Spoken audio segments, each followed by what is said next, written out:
what it means to be an American. America is freedom, and freedom is special and rare. We, the people of this great nation. The only thing we have to fear is fear itself. We, the people of this great nation. Good evening, my fellow Americans. Today I am bringing you a special, long podcast. I felt it took me a while to decide whether or not I was going to take this step forward and release this, even though it's public. But I feel like me as a conservative and as a person that's been consistently saying that I felt the election was rigged, I felt it was my obligation to let everyone hear it. Now, I know it's being censored everywhere on YouTube, Facebook. You can't even mention the Mike Lindell documentary. I saw the Mike Lindell documentary about 3 or 4 times just to validate everything that was in there. And I'm going to let you guys decide for yourselves. My opinion on it, it's a very solid documentary, and it does prove election fraud. It does. And right now we know Arizona is going to do a forensic audit of all the machines, all the Dominion machines. And I think that the American people, especially the people that follow me on my platform, they deserve to at least hear it and know what's going on and then come to their own conclusion on it. That being said, I might not be around. I'm not going to lie to you. I'm taking a risk here. They might cancel me out. I don't know. But I'll find another way to get back on. It's not going to stop me. But I feel like I should be exposing this. I think Mike Lindell has nothing to gain, only to lose by doing this documentary. And if he could be patriotic and he's willing to risk it all by putting this out there, how can I not be willing to do the same? And nobody's talking about it. They're all criticizing it. Don't believe anything the mainstream media is telling you because they are lying to you. It is very compelling, and I'm going to let you guys listen to it. It's going to be on this show. Guys, I've added more merchandise. I've added more I came in like a wrecking ball. Biden shirts. I mean, they're amazing. You guys got to take a look at them. And if you guys want to show me support so I can keep growing this platform, I would greatly appreciate it. You guys can visit www.therepublicannation.store. And you can find whatever document, whatever thing that you can think of that I get creative with it. You guys can find it and it will be amazing. Without further ado, ladies and gentlemen, you can now tune in. Just wait for it. I'm going to cue it in. You're going to now listen to the entire documentary of the Mike Lindell exposing the election frauds that occurred in 2020. And guys, my personal opinion, guys and gals out there, this election was rigged. Without a doubt, it was rigged. So without any more further ado, enjoy, and I'll catch you on my next episode. You know that I every single day I do 7 a.m. That's the time that my time slot. So I will have another show right after this one. I know that everyone's enjoying the Super Bowl. Go Bucks. I hope the Buccaneers win. I hope you know they got the GOAT. They got Tom Brady. So I'm hoping I'm gonna watch it right now. So anyways, guys, enjoy this. Be informed. Keep yourself informed. Tomorrow morning's podcast is going to be interesting because I'm addressing a lot of things that a lot of people have been asking me via email. Someone in specific broke down the things that they want me to answer so they can have a better understanding on how the whole political thing works and how the process works. So I'm going to be throwing that in there so you guys can get a deeper grasp on why this and that happens. So thank you guys. God bless you. God bless your families, and God bless America. Enjoy.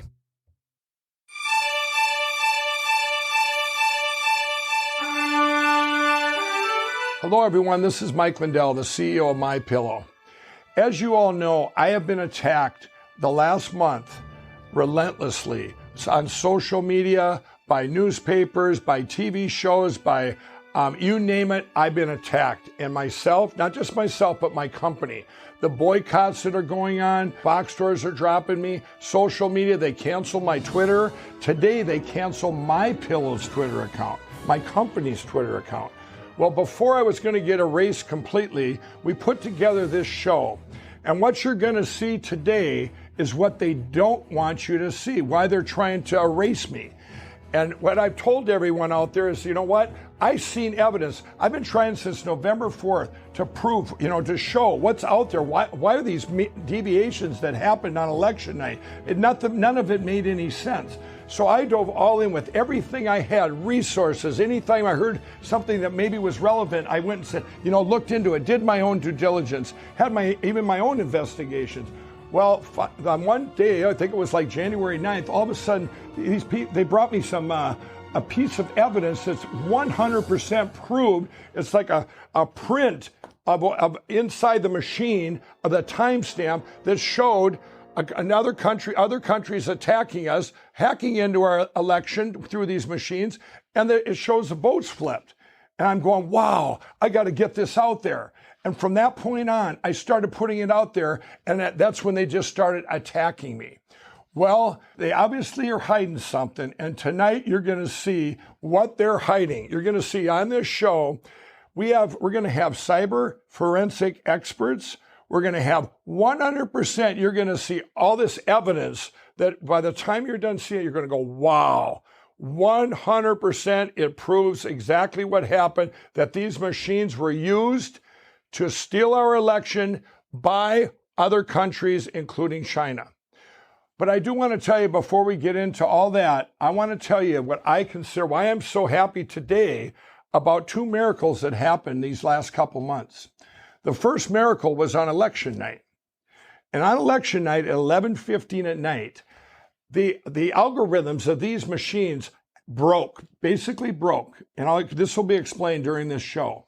But they broke. What that means is Donald Trump got so many more millions of votes that they didn't expect that they're going to have to go recalibrate, right? So that's why all these states shut down. All of a sudden, they all shut down. And we're all going, what? That's weird. This has never happened in any other election. And then we're going, okay. Then as the days went on, going, what? Another week that it takes, like Arizona to count 1% of their vote. And you see these big spikes like in Michigan and all these big, votes that were poured in. Nobody understood it, right? We're like living in this kind of twilight zone during that time. Well, that is one miracle there, because think if that wouldn't have happened. Think if they would have estimated right. And what would have happened is it would have been just like a normal election at 3 a.m. They would have said, Biden won. He won by a little bit. And we would have said, better luck next time. But because he got so many votes, it broke that and set off this series of events of these deviations. If that wouldn't have happened, we would have never been here talking about biggest attack in history, the biggest cyber attack ever. And this is, the American dream would be gone forever because we would have never known. And it would just, using machines, it would have took us over forever. Here comes the second miracle. And with this one, I got to show you here on the chart. I'm going to go through these and I'm going to tell you why this is a miracle. Okay, what we're going to do here, we're going to go state by state and we're going to show you what else happened. So here's Arizona. Okay, the margin of victory was 10,000 votes that they say Biden won. Now, if we look at this, let's go down the chart here. Mail-in ballots require an adjudication, almost 300,000. What these mean are these are votes that they put through, and you're going to learn that. You're going to learn all about that during this show too, what adjudication, how that works. But let's just go to the next one. Illegal aliens voting. 36,400 illegal aliens voted. You see that? He only lost by 10,000. Boy, of course they can't vote. Okay, Donald Trump wins Arizona, right? We'll just keep going. Voters registered to a vacant lot, 2,000. Completed mail-in ballots received the day before the ballots were even mailed. They got 22,000 ballots back in Arizona before they had even mailed the ballots out. What? That's kind of bizarre, right? Okay, keep going. Down here, Maricopa County electronic adjudicated ballots, 103,000. Votes loaded before opening of polls. So the votes were even loaded. They were already in there before the polls even opened, 50,000. Okay, you see all that. Let's go to the next state here. I'm going to skip Georgia and come back to it. Let's go to Michigan. Michigan, dead voters, 17,367. And this is Michigan is kind of its own we're going to talk about Michigan. It's very different than the other states, what went on there. So it's all grouped together, 615,000 votes that are just in question. And we're going to skip that part, okay?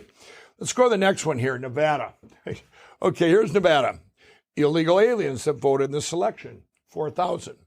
Mail-in or absentee ballots for voters that were known to have voted in other states, 15,000.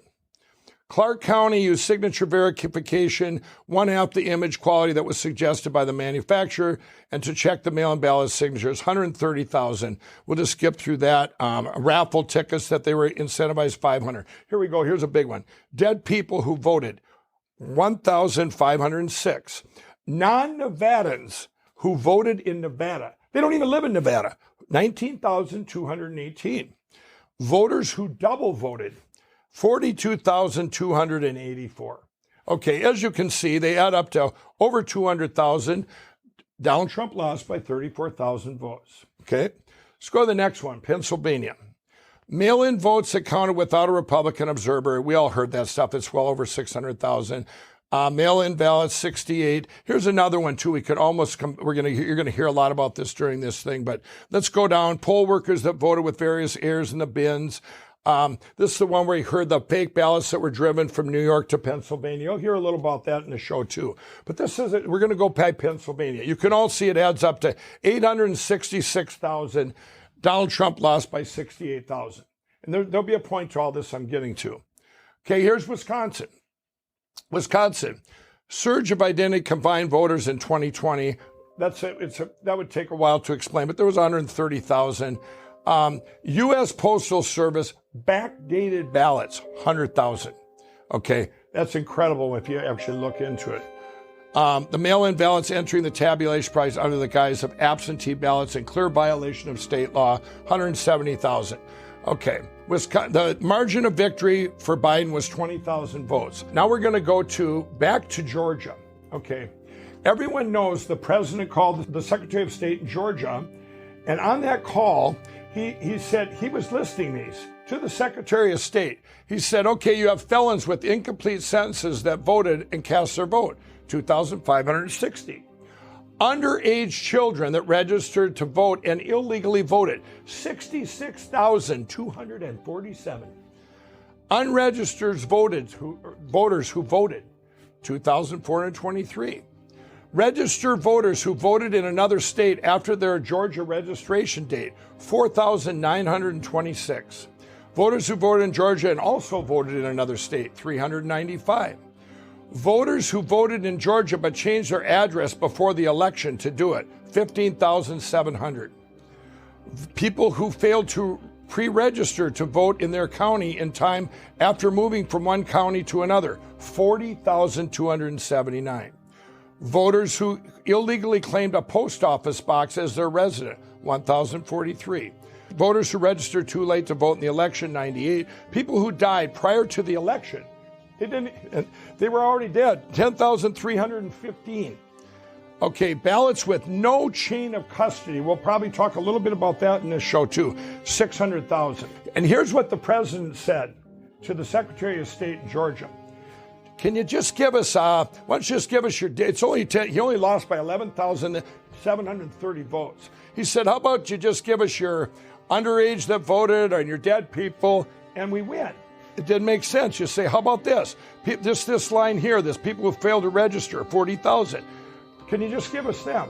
He said, he named the columns, and you know what the Secretary of State of Georgia said? Those numbers are wrong. And the president said, well, who gave us the numbers? He asked his guy, and that guy said, we got them from the Secretary of State's office. And the president said to the Secretary of State, well, when can we get the right numbers? And the other guy said, sir, we've been trying to get them from the Secretary of State for almost 2 months. And the point being here, now here comes the point I'm making. This is all the second miracle of the election. Every one of these states should have been, and 2 + 2 is 4, right? You should say, okay, you can't count dead people, you can't count underage people.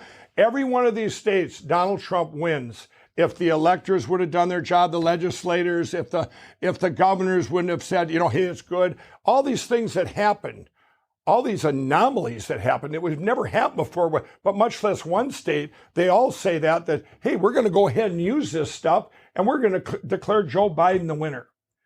But here's the big thing, the big miracle. If they would have done that, and said, you know what, we can't count these, Mr. Trump wins, Donald Trump wins, okay, then we wouldn't be where we're at right now. Because the biggest thing against humanity and our country is this attack through these machines. They got this opened up, this revealed the machines to where we're at right now. So what you're going to watch during this show is 100% proof that the big thing was the theft by these other countries that came in to attack our country through these machines that are made to steal elections. Every election going forward in history, if these things would have happened, these two, and we would have never known, every single vote you would have ever made wouldn't have mattered. Somebody else would have made that vote. And we've all seen in this past month, you think it was the communists coming in and taking this over with people here. This is an attack not only on those other countries with communism, but they had domestic traitors right here in our country. Whatever's going on right now, we're seeing it. They're suppressing cancel culture. They're trying to cancel us all out. I just seen churches, the Christian churches, they're being attacked right now. People on social media, anyone that speaks up, they're going, you can't say that, you're gone. It's like right now they're doing whack-a-mole because they knew they were so close that we would never know in history what happened. But guess what? Now we do know, and you're all going to know. And when you watch this and you get through it, at the end, I'm going to tell you what you can all do. And we're going to start our show right now, and you guys are going to be absolutely amazed. And now we have with us Colonel Phil Waldron. Yeah, so my background in the military is with influence operations, information operations, information warfare, if you will. You know, what we're talking about here today is specific, these machines that were used to hack into our election and by foreign countries, including China. And what did you kind of bring us up through the election for yourself, and then how you've gotten so involved right now? Yeah, we began looking, working with our partners in Dallas at Allied Security Operations Group, with doing some analysis on the data that they had, looking at not only Dominion, but ES&S and HART, several of the other electronic voting management systems. And we saw a lot of similarities and vulnerabilities in the systems that would be easily influenceable or easily interdicted. And again, as an information warfare officer, that's what I did. I looked for vulnerabilities and ways to attack systems to create a strategic advantage for U.S. friendly forces. And so when we started seeing the vulnerabilities and all the different ways that you could interdict these electronic voting systems, it became apparent that we had a problem for the November 3rd election. And that prompted us to spend a lot of time working with Russ Ramsland, getting a lot of the historical data, the knowledge. We started working on our own, really doing a lot of connecting the money exercises, doing basic investigative research. And then I brought in our local DHS team here in Texas, both the Intelligence and Assessments Division, which collects intelligence for the Department of Homeland Security, and the CISA, our local CISA rep. And we spent quite a bit of time giving them an introduction to what we saw and the vulnerabilities and the ways that these systems could be interdicted to change election outcomes at the machine level, the server level, fraud at the local level, which is required to induce the illegitimate ballots. Right. Then you've got the machine level, which is kind of what you were talking about, the algorithms that are directly input into the tabulators, and we have evidence of that in Ware County, Georgia, that X amount of ballots went through, and they basically stole 13% of the vote from President Trump and put that 13% of the vote into the category for former Vice President Biden, which made a 26% shift in the vote. And so when you look at the machine level, the machine for Dominion or ES&S, there are so many vulnerabilities in the systems. There are so many fundamental cybersecurity practices that are not enabled that it basically allows anybody who has some technical ability and the want to go and influence our elections.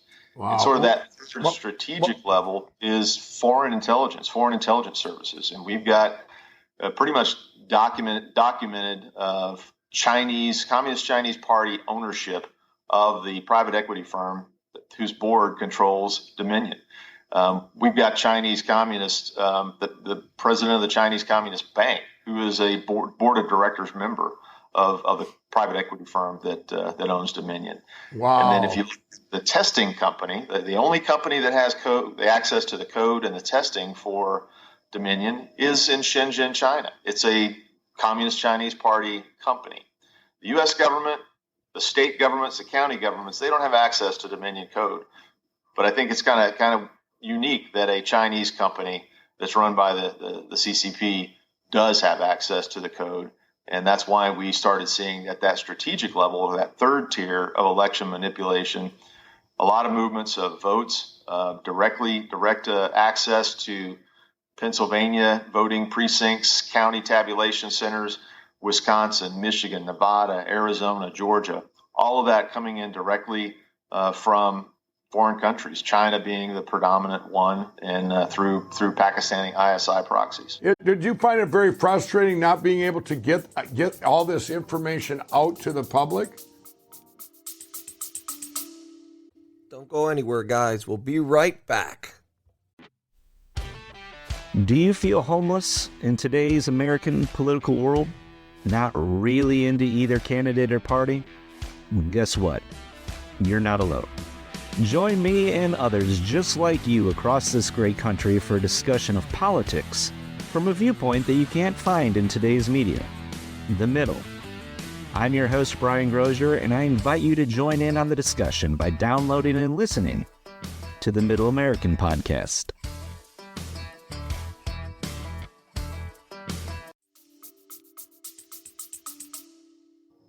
Yeah, it's very frustrating. The fact that everyone says that, well, there was all these court cases and all the court cases were lost. Well, that's a lie. I mean, we've got statistics on how many court cases were open, how many were dismissed for standing or procedural. But there's only, to my knowledge, 2 cases, one in Michigan and one in Georgia, where evidence has been heard, and those cases are progressing forward. The Senate in Arizona has heard and seen preliminary evidence, and they've issued a subpoena, and they're pressing forward with a full forensic audit in Arizona, and that could be forthcoming as early as this coming week. Right. So it is complex, and it's hard for people to understand. And if it's hard to understand, people just dismiss it as conspiracy theory, where it's cyber warfare and unconventional asymmetric warfare conducted by a peer threat nation state against the United States government critical infrastructure. The whole country seen when they shut everything down at night that was a deviation. You probably expected this, right? We were watching. We found the foreign servers in Barcelona and the UK and in Frankfurt. We'd seen several, the one in Toronto, obviously with Dominion. So 100% proof that the servers are overseas in other people's countries for our election? Yes, we were mapping out the servers before the elections. We identified the Seidel server in Frankfurt down to the street address. Frankfurt has, I think it's either the largest or one of the world's largest server nodes, a cyber node, a communications node. It's called DE for Germany, DE-NIX. Right. And there were several folks watching the traffic and the volume of traffic that night, and they noticed a significant spike in traffic that night just due to the volume of information going through. And one of the reasons that they said that the traffic was going up was due to the U.S. elections. In your opinion, this is an attack by other countries, of foreign countries, is what you're saying then? I believe from what I've seen in the witnesses that I've talked to that this is a coup that and definitely involved elements inside our own country and inside our own federal government. Definitely part of a coup that was aided and abetted by a foreign threat nation state, a peer enemy nation state, right? China. Do you believe that this attack from other countries could not have happened without people here, domestic traders, basically? Yeah, I believe that. Again, we have affidavits of CIA and State Department personnel out of the Italian embassy participating in this coup. We have a name, email, and phone number of a senior DOJ official from a U.S. attorney that said that this individual was shutting down any DOJ or FBI investigation into any election-related investigation, and trying to shut down judicial cases, court cases. So from inside our own DOJ, people were shutting down active investigations. You wonder why, Mr. Barr didn't find or see any evidence of widespread election fraud. Is because the FBI never did anything other than to impede investigations into election fraud. The FBI went to question the truck drivers who delivered ballots and created affidavits. They were harassing, the Americans, the patriotic Americans who were whistleblowers, right, and prosecuting them. Like you mentioned something earlier, is the machines, ES&S and Dominion machines. If you look at military planning factors, they're critical capabilities. A capability is what you have to execute your mission, or the enemy has to have to execute its mission successfully. So a critical capability for any of this to happen are the inherent vulnerabilities that were built into ES&S and Dominion software, which is, we've proven through our work that this is all related directly back to the Smartmatic, SGO Smartmatic software core.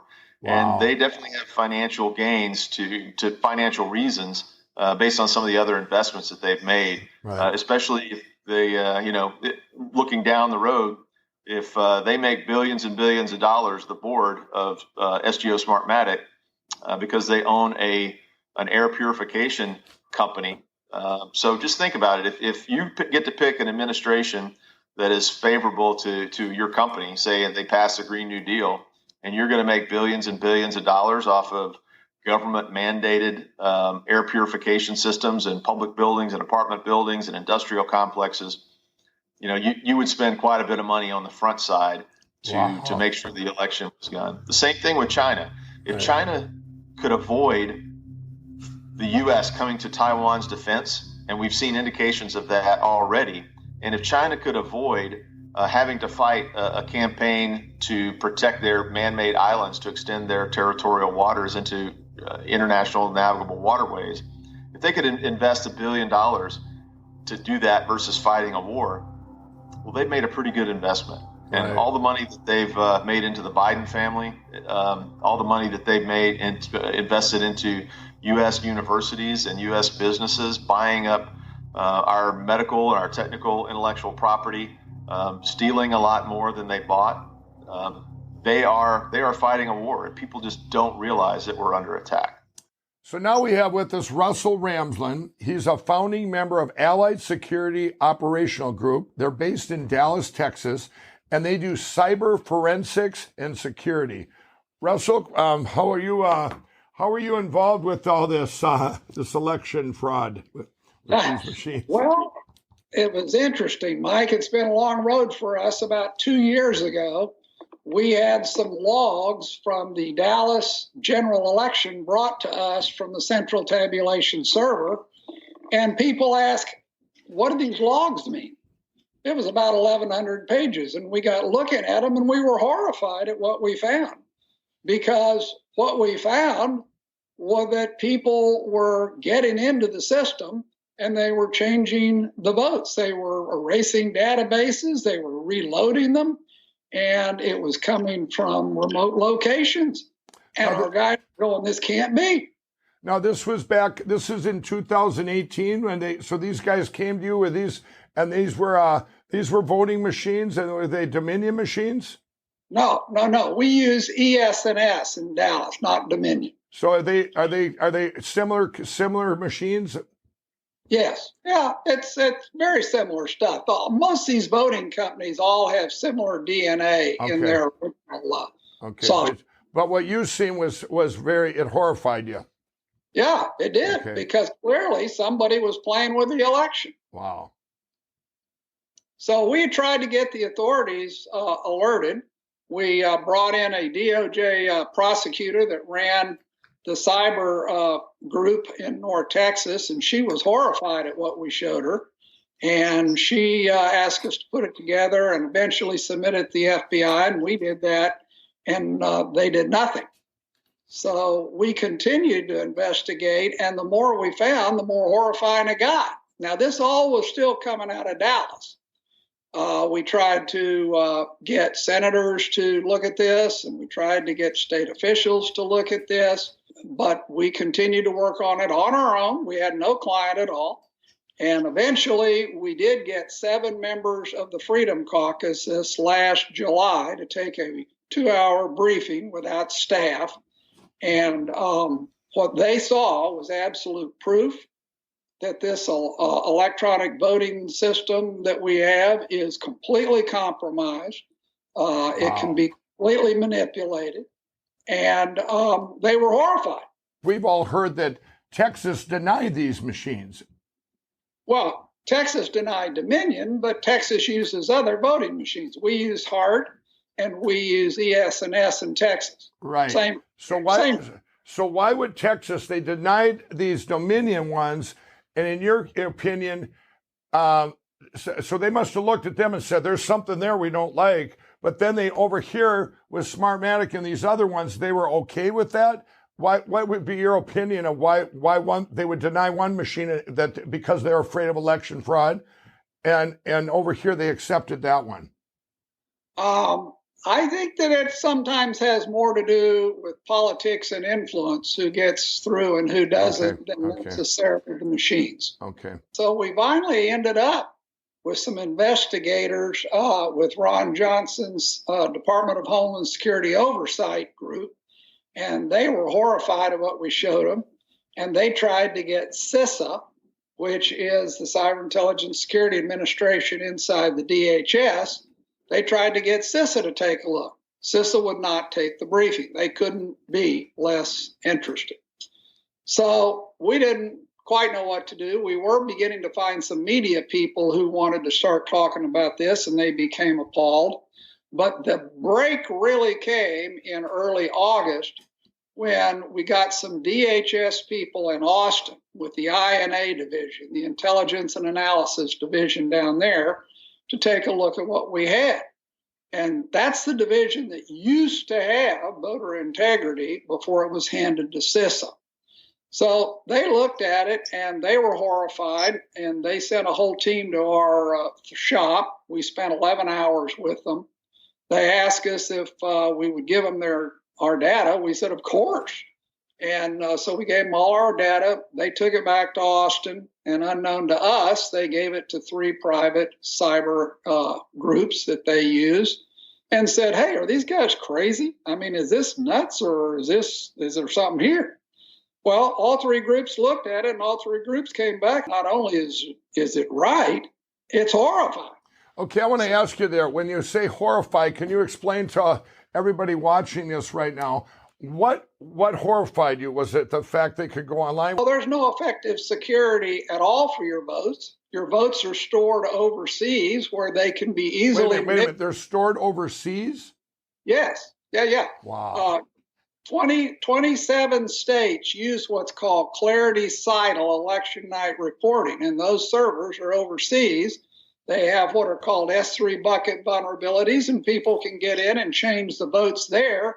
And then they can load them all the way back down to the county level here in this country, because Cital gets all the credentials from every single county server here. And so they can get into every single county server and change the votes here from overseas. It's crazy. So everything that everybody's been talking about out there that they've tried to suppress, saying that we heard that machines weren't even online, and you're saying that 27 states use this, and the servers are overseas, so these can go over there, and they can change the vote to anything they want and send it back cyberly by cyber. Correct. Wow.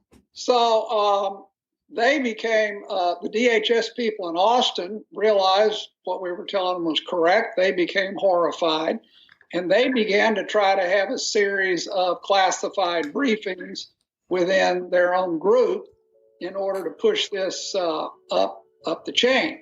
And they got about 1 or 2 levels up, and then they met a solid wall of resistance that basically said, leave it alone, don't pursue it. Wow. And what do you think being now we're here telling the facts on the show here, but in your mind, why would they do that? This is just subjectively, why would they do that in your mind? I don't know, Mike. You can't explain it. I mean, this is okay. So take us from there. So this is like what approximately when was that when it got stopped? That was September. Wow. Getting close to the election. Okay.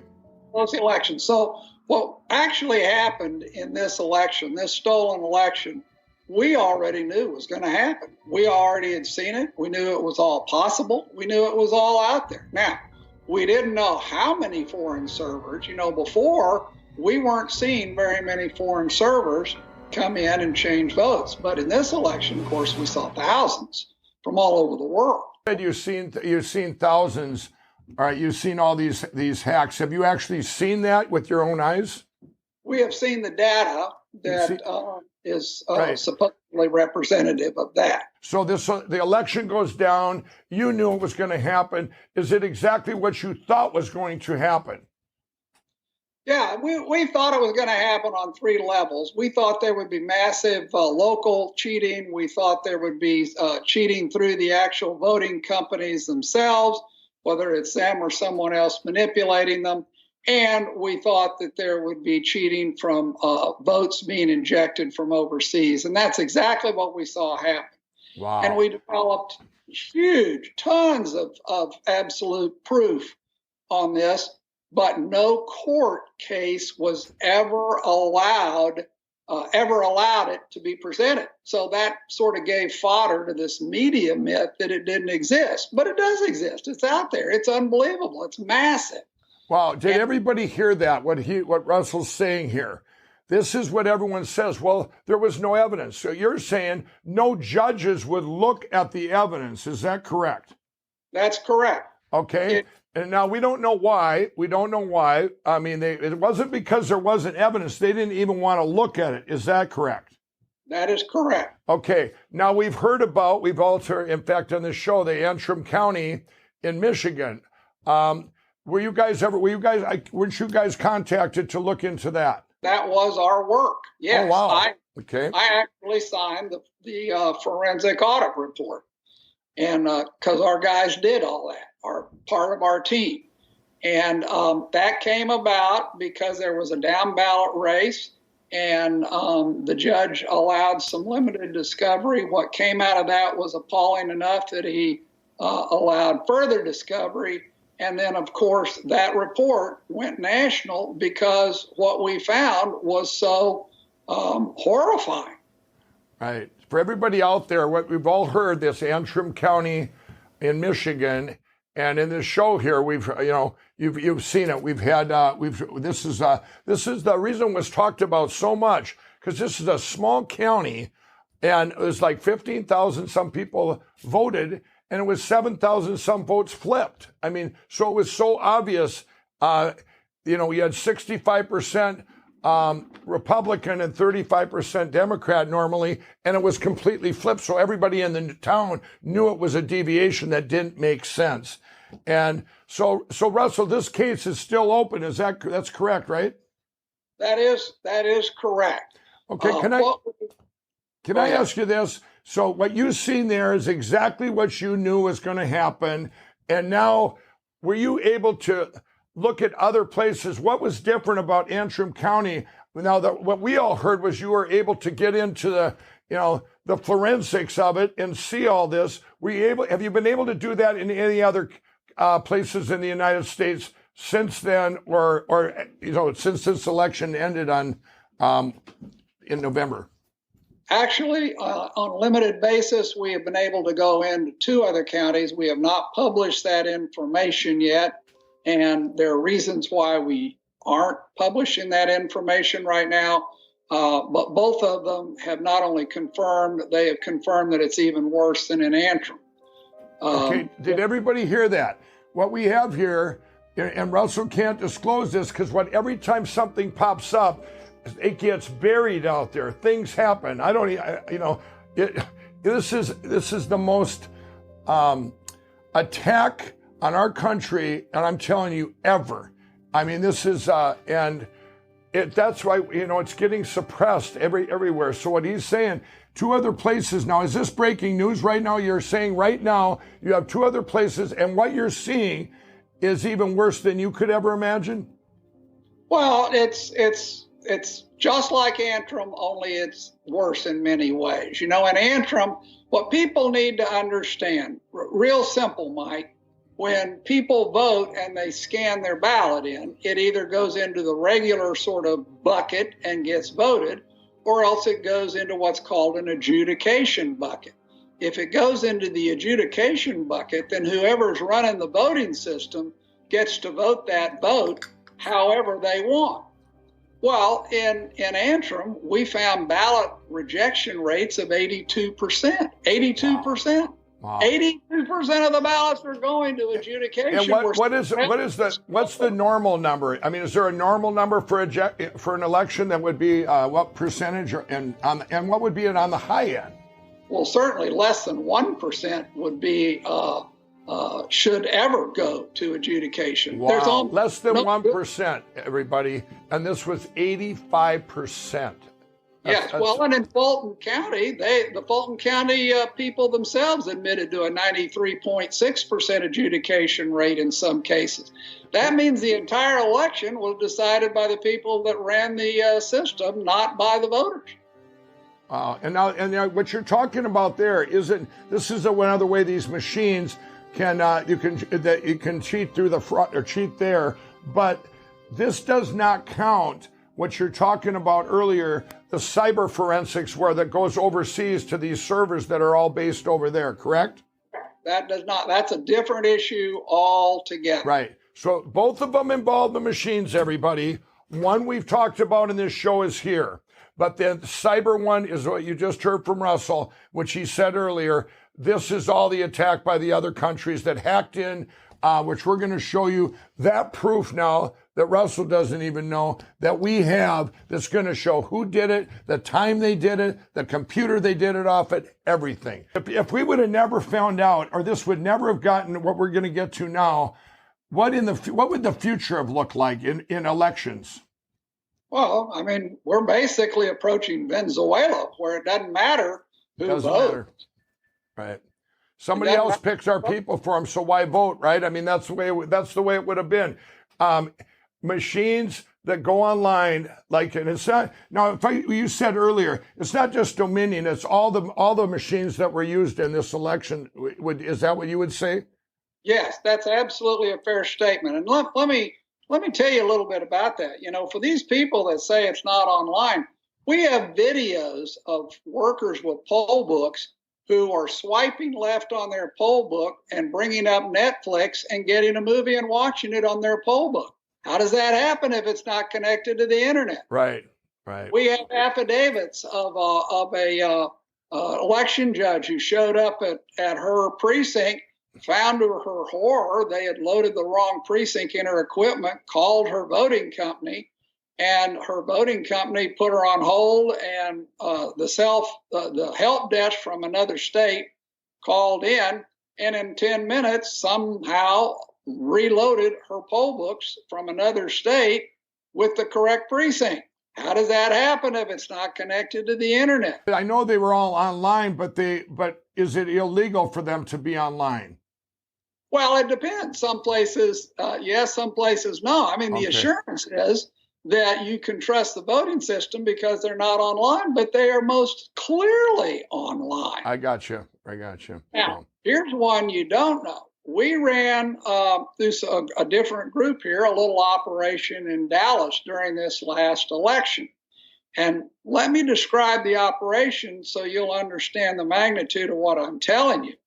What we did is every day we just took the information on the voter records of the people who voted that day in Dallas. Dallas posts them online. So you get a big, big, long record of this voter. You don't see how he voted, but you see everything else: name, where he lives, when he asked for a ballot, where he voted, his residence address, on and on and on. And all of those, as you know, are comprised of zeros and ones. That's how computers work. So all we did is we would add up all the zeros and ones in that voter record and store it. And then we would watch what would happen to that voter record as we worked our way through early voting. Mike, we saw 57,000 votes get their voter records changed during early election alone in Dallas, Texas. Wow. We saw a 10-block long street in Dallas, Texas get every single vote wiped out and then subsequently replaced one at a time with clearly something changed because the hash, in other words, its record of the zeros and ones had been changed. And so we know it was tampered with. Wow. I mean, it's unbelievable. Was it nationwide that this happened? Yes. Okay. And you've seen the cyber forensics that should show that. We will show that too. But I just want to ask you, why, why didn't they set these machines then to win Texas too? I mean, or do you, what would be your opinion on that, of why they didn't set them high enough to win Texas too? Well, there had been a certain amount of concern raised in Texas as a result of our 2018 work. Pete Sessions actually filed a complaint in Texas and published a paper on it because his race got stolen. And so they were very well aware that Texas was going to come under some scrutiny that other places probably were not. Right. And there was also a huge operation down in Houston where a vote scamming scheme for over 700,000 votes was exposed. And so there was a lot going on in Texas, and I think it made them a little skittish to operate as brazenly here as they did. They might have backed off a little, but you just said something there. So you're telling me that they controlled all the down tickets too if they decided that they wanted to flip a senator or a congressman or whatever. Is that correct? No doubt. Absolutely. So Russell, could you speak specifically to the malware? Sure. There is a company out of Barcelona, Spain called Seidel, and it owns a company called Clarity Election Night Reporting. And Hart reports to them, and Dominion reports to them, and ES&S reports to them. All these companies report the votes to them. And then Election Night Reporting supposedly just passes the votes along to the media. But using standard white hat tools, we can look and see what is on their server over in Frankfurt, Germany. And there is an area on their server on a particular kind of equipment. There is a piece of malware called QSnatch. QSnatch actually watches all the information that comes in, and it grabs the login credentials of every single county in the country that reports to it, so that once it has all those credentials, it can then look back into that county and it can access the county database from overseas or wherever else it wants to if you want to inject changed votes either through the adjudication system or just plain flat replace the database. So it's a massive, massive, massive security vulnerability, and it is there. It is working, and they have all the login ability they need to get into any county that reports to them. Wow. So basically, what you said earlier, all the servers are over there. So they can take all of our counties in that country, look at them, and then decide what they want to do with that information and what they can do in the county, what they need to flip. So, we all heard We all heard about this Italy thing, and that it went to Italy and Germany when they had to I guess this would be in the middle of the night on November 4th. Is this something? Would you know anything about that? What we've all heard out there is it went over there. Some guy even admitted he did it, which we're going to have his affidavits up here. But what's your opinion on that? Well, our opinion on that was that it should have been investigated because it is very consistent with what we do see happening. But it was not investigated. Apparently, the Department of Justice did not investigate. You got the usual, it's been debunked. Well, who debunked it? When did they debunk it? How did they debunk it? There was no investigation by anyone of that information, and there should have been, because it is entirely consistent.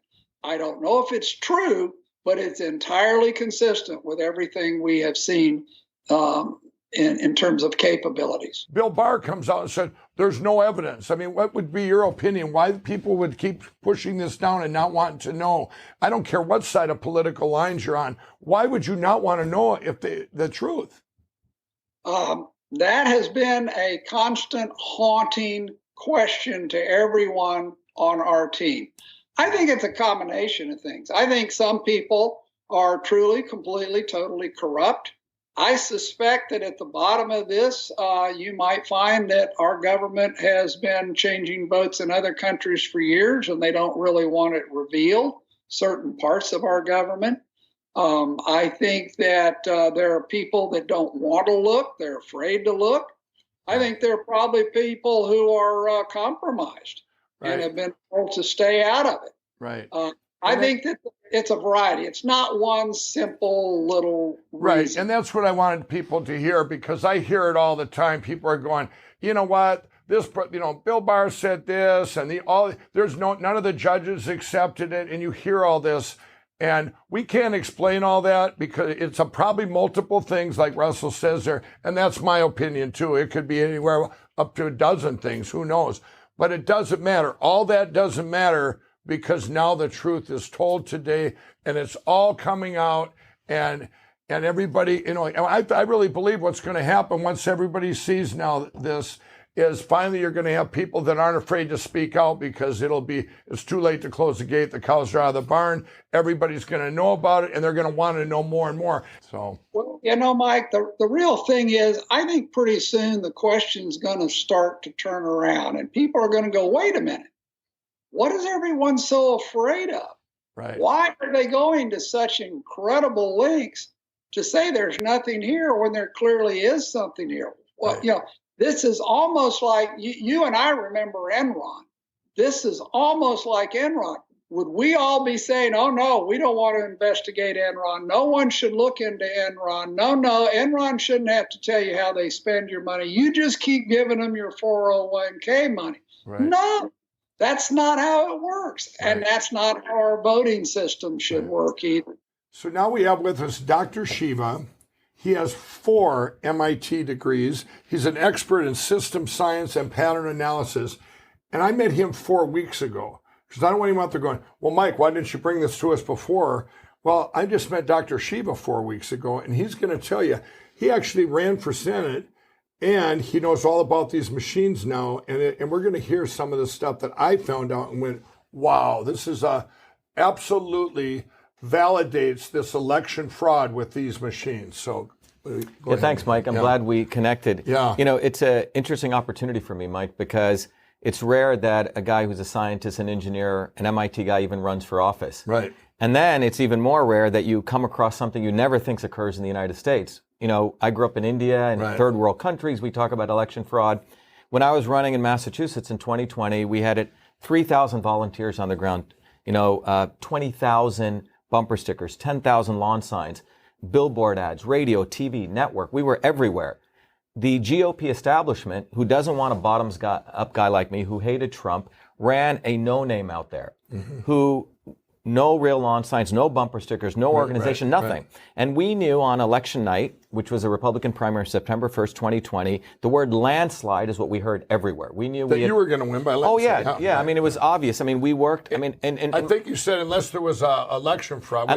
But you probably thought that's just, maybe someone put down two ballots. One of my close friends said, Shiva, we're going to win this unless there's election fraud. And I just thought this is just some fringe stuff, right? Right, but so you weren't thinking about machines. I wasn't thinking about machines because I didn't know that, from creating email and all these systems, I know the power of machines. Right. Oh, by the way, he created emails, right? I did. I created email as a creator of email. I just want to tell you, the guy's a genius. So what you're going to hear here, this is what I did my due diligence on.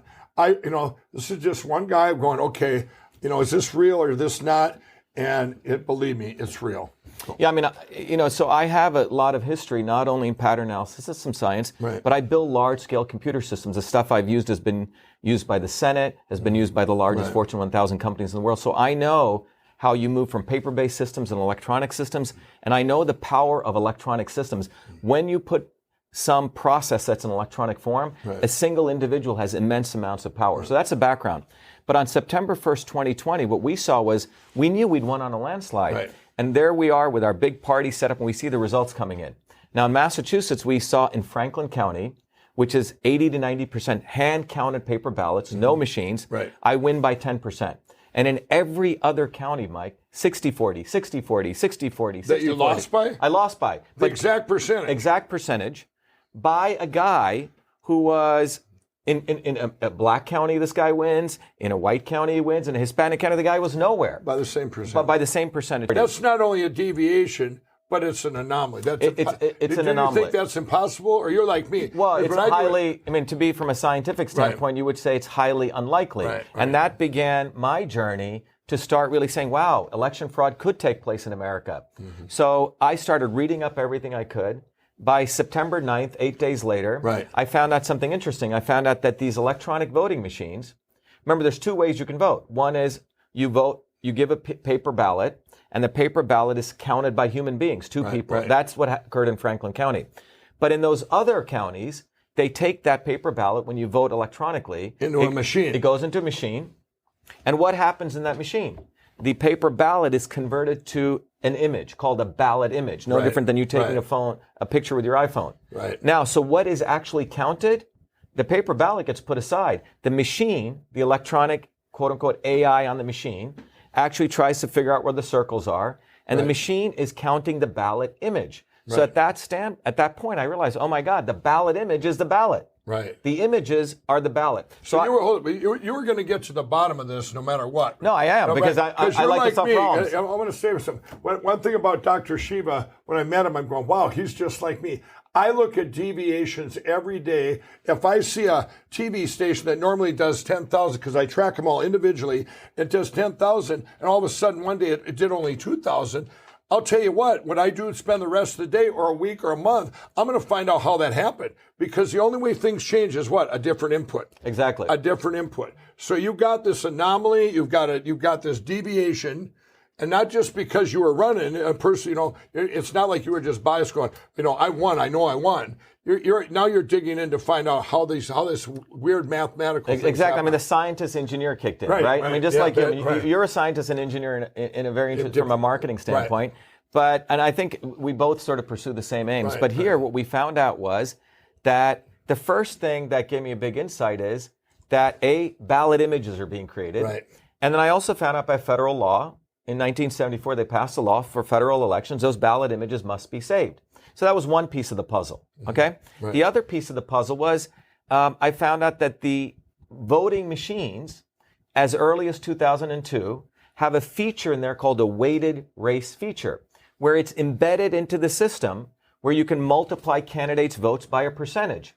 All right, so what that means is you get 1,000 votes, I get 1,000 votes. Right. I can multiply your votes by 2, my votes by 0.5. And if anyone doesn't believe this, go look up the Diebold voting manual. Go to page 2-126 in the manual, in the 2002 version, and you'll see it in there. So were you able to prove that your election was stolen by the machines? Did you prove 100% that this could only be recreated by a machine to do that 60-40, that same, Yeah, so what we proved, Mike, was first of all, we showed that the state had deleted the ballot images. Right. Which means that if they had the ballot images, I could find the algorithm. So it came upon me to use all that 40 years of experience that I'd learned from 14 all the way to MIT. I had to bring all that rocket science to actually look at the data. And what I found out in the data was a very interesting anomaly, which as you said, a deviation in one of the counties called Suffolk County, which is typically highly Democrat. Right. So we were able to see these interesting numbers up, down, up, down, up, down. Right. Essentially, imagine going to a casino. Every time you roll twice the number of odd as you get even. Okay? It's unlikely. It should be 50-50. Right. And in fact, when we did the numbers, that pattern could only occur 1 in 100,000. We sued the state on this, and the judge did not dismiss our case. It's still open. It's still, not only it's open, but we survived dismissal. And the other thing was, we also showed that when I put this out on Twitter and said, look, the Secretary of State deleted ballot images, Twitter didn't do anything to me, but the Secretary of State contacted Twitter to shut me down, along with the National Association of State Election Directors that came out. Wow. Well, let me stop you right there because I want to say something. Yeah. Did you hear the Twitter thing? All of you in this country and the world know my Twitter was taken down. You know why it was taken down the first time 20-some days ago is because I put up of the new evidence, which Dr. Shiva here, I'm going to tell him in a second. This new evidence that came out shows the timestamp in space of where who did it, what country did it, like China. Well, remember, we have two cases. First, we basically went into court saying the Secretary of State contacted Twitter. That means Twitter takes orders from the government. This is what we showed. Twitter takes orders from the government. That's proven. That's 100%. Yes. It came out in 3 hours in testimony. Jack Dorsey took orders from the Secretary of State of Massachusetts. This is what happens in countries like China. The government tells the corporations what to do. And in the United States, what came out in our 3 hours of testimony where I represented myself, no one wanted to take the swamp on in Massachusetts. So what came out was we have the Secretary of State's the election director and the communications officer saying they contacted Twitter to shut me down. Is that Twitter still obeyed. open? Is that still open? Not only is it open, the judge gave me the restraining order and the case is open. And my other case to decertify, they try to apply a 100, 200-page motion to dismiss, and the judge denied their motion. Wow. And that means, look, MIT's in Massachusetts, right? There's a lot of computer people there. No one has rebutted my mathematical explanation showing that they multiplied my votes by 0.666. So 0.666 they multiplied exactly, and the other guys by 1.2. Everyone hear that? Well, I think one of the things the public needs to understand is federal laws, the Department of Justice is supposed to enforce them. Right. You know, when we found out the ballot images were deleted, we informed the, what's his name, Barr, and the local U.S. attorney, and they've done nothing. Oh. So basically, this is what happens in third world countries, right? You have laws, but nothing's followed. Right. And if that's where we've gotten into, it's a serious problem for this country because Well, it's the a laws series don't mean of problem. anything. You mentioned Barr. I mean, he comes out and says there was no election fraud. You know, and here we have right here, you told him of some, right? I told him of some. And was this before the election even? But this was in October. So this was, yeah. Bill Barr, if you're watching, I mean, why would you say something like that when, yes, this wasn't just election fraud. This was a historical election fraud. This was coming from a lecture from machines, from these machines of biblical proportions, of historical proportions. And now it's all going to get exposed. And I want the senators, the congressmen, the government, the governors, the legislators, everybody needs to watch this show. And when you do, you know, a lot of you can go, wow, I never knew. And that'll be a lot of excuse for a lot of them because of our mainstream media and all the people. I can't even believe the money spent to suppress this, you know, to suppress it. Look, when you anything that popped up, boy, they were right on it. Let's destroy them. Right. Let's destroy them. Like, who was the last thing to pop up? Me.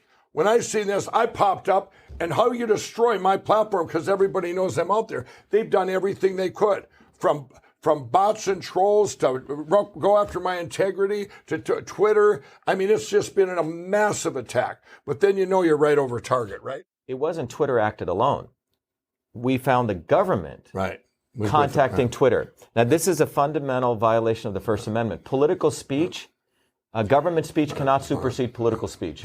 So I bet you'll find out that some government official may have likely been involved in contacting Twitter. Oh, they're big. Oh, yeah. And that's what I know Jack Dorsey was involved. Jack, if you're out there, I mean, you did this to my movie a couple years ago with Unplanned, where they shut Twitter down. Twitter shut that down for 2 hours when it launched. I see. I mean, you look at, we're getting into a whole segment there where you're talking about how we all know the social media, what they've done, you know, from Mark Zuckerberg and Jack Dorsey, these platforms, the power they have along with the mainstream media.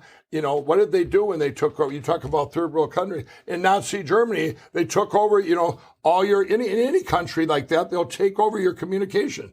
You know, how are we going to communicate? You're here in one side, you know, and this is where we're at. But we're going to get this out there. This show is going to be, this is what everybody's been waiting for. And, you know, if I encourage a newscast out there. If you're all these journalists and all you guys that have been calling me all for 3 weeks now, you never called me before. You're from your CNNs to your New York Times, your Washington Post. All you guys have been calling me nonstop every day because you think you got some kind of making up some dirt or something, or because Dominion, you're saying things about Dominion. I encourage all you, why don't you be a real journalist and take this story and run with it. Be the first one to go, wow, this is real. Maybe you'd become the biggest outlet in the country by doing that. Just because the real crime scene in America is these computer algorithms. And I'm going to tell you, that is the crime scene. And I'm going to tell you, this is their game too that these machine guys played with like Dominion. They went out there, and a lot of these places, I couldn't even go on the media and talk about these machines because they were threatened. I go on a news talk show, and they go, "We can't talk about that." I was just on one last night. You can't talk about that. Why not? Okay, now we have Patrick Kolbeck, and he was a former state senator in Michigan. And Patrick, how are you involved with, what brought you here today? Yeah, well, it came from as a result of my decision to be a poll challenger at the Detroit AV Counting Board. And I did a marathon 25-hour shift from to starting on election night around 5 o'clock all the way through the next day. Wow. So we witnessed all the fun. This was in Michigan. Yep. Where at Michigan? What county? At the Detroit AV Counting Board in Wayne County. Well, a little background on me. I mean, when I was a state senator, I was actually the vice chair of the Elections and Government Reform Committee in the Michigan State Senate. And in addition to that background, my background's as a Microsoft small business specialist, and I did cabling design on the space station. So in other words, I'm familiar with election processes, and I'm familiar with network configuration. So my focus when I came at the Detroit AV Counting Board was I wanted to understand specifically the handoff of vote tally information throughout the system. We did see evidence that it was connected to the internet. What was that evidence? Well, that control center, they've already admitted to the fact that that control center had computers that were connected to the internet, and we saw the actual cable routed from the wall of the TCS center to the control center, and we have election officials that admitted that there were computers in that control center that were connected to the internet. And anybody worth their salt in IT land understands that if one computer is connected to the internet, they're all connected to the internet. You may say that it's air-gapped. You may say you have a firewall, but there's people that eat firewalls for breakfast. So what you're saying, you knowing that, so if it's connected to the internet, somebody out there could have hacked in and then did the flip into the votes. Yep. When you get into a case where you've got the same devices that are supposed to be capturing that vote tally connected to the internet, or frankly even connected to a large local area network, and you can't witness that handoff of vote tallies, you don't have that seal. So you may be thinking you're passing that information from point A to point B, but there's nothing to prevent it from going to point C in the interim. It's called the man-in-the-middle attack. Right. So if you're online, I mean, anybody could get in there and then do that because they're intercepting that. It's an interception. That's why you don't have machines aren't supposed to be online in election, right? Yes, it's called man-in-the-middle, and you wouldn't accept that if it was a traditional precinct and you got that precinct results and it wasn't sealed. You'd be raising your hand saying something's rotten here. Absolutely. I want to ask this, though, because if you were there, did it slow down in the middle of the night when you were there, like at 2 in the morning? Yeah. So it slowed down to a trickle? It was almost dead as a night, yeah. And that's when some ballots came in the back door. Well, now we're here with Melissa Carone, and you were actually hired by Dominion for November 3rd and 4th, just for 2 days, right? Yeah. And they found you online, right? You had a resume online. You have an IT background? Yeah. Okay. So why don't you tell us, tell us what happened. So I was there to assist with IT work. Okay. For Dominion. So what I was doing was just walking up and down the rows of the tabulating by the machines. Yeah, okay, so there's it's a tabulating machine? Yeah, so I could get very close to these machines. Okay, so what about the was that the only kind of machine? No, there was on the stage there was adjudication machines in the front and the back, and then on the sides there was the the tabulating machines. Right. Both Dominion machines, correct? Both Dominion machines. All right. So you got to see what? Thousands of votes? Thousands. Thousands upon thousands of votes. Okay. What was on every vote? Every vote that I saw was for Joe Biden. For Joe Biden. When I heard this, and I want to say, you worked how many hours? 22 straight hours. And then you came back for 4 hours? Correct.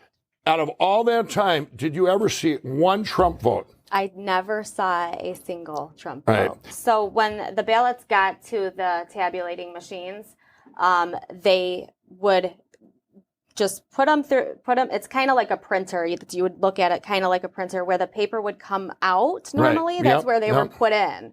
And it would end up as they were tabulated on the top of the machine. Okay? Right. So these would jam constantly jam. And because these are mail-in ballots, creases, anything in them would jam this. And when they jammed, what happened? When they jammed, they would take the ballot on the computer. There was a computer in front of each person. Right. It would say ballot number, 20. Jammed. Out of a group of 50. So the 20th ballot jammed. Mm-hmm. Then what? So it would say discard, rescan. And the way they were supposed to do it is discard them and then rescan them, but they were not discarding these. So they used the same, let's say 30 went through it, got stuck on the 30th one. Mm-hmm.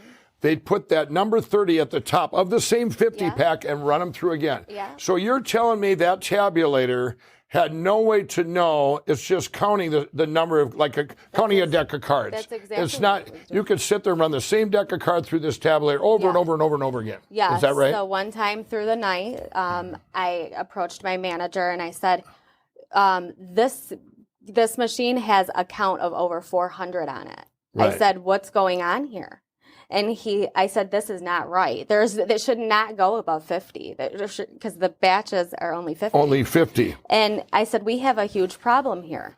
And he said, he pulled me aside and he said, I don't want to hear that we have a problem. He said, we are here to assist with IT work. Now, was this a Dominion guy? He's actually a part owner of Dominion. Wow. Okay. Yes. What? So 26 hours of watching ballot after ballot, walking up and down these tabulating machines. Not one ballot was for Donald Trump. Okay, now we're here with Matt DePerno, and he's the lawyer that we all heard about, this Antrim County. How did you get this county that you hear about, and how do you even get involved in this? Sure. Well, I know some people who live up in Antrim County, and Antrim County is a small county up in northern Michigan. It historically votes roughly 65% Republican, 35% Democrat. And in this case, it completely flipped on election night. Roughly 65% of the vote went to Joe Biden and 35% to Donald Trump. So people who lived up there knew that there was a problem. They knew that the results were not correct. And on the morning of November 4th, they actually contacted the Antrim County Clerk and requested that she look into the results because they knew what had been posted on the website could not be true.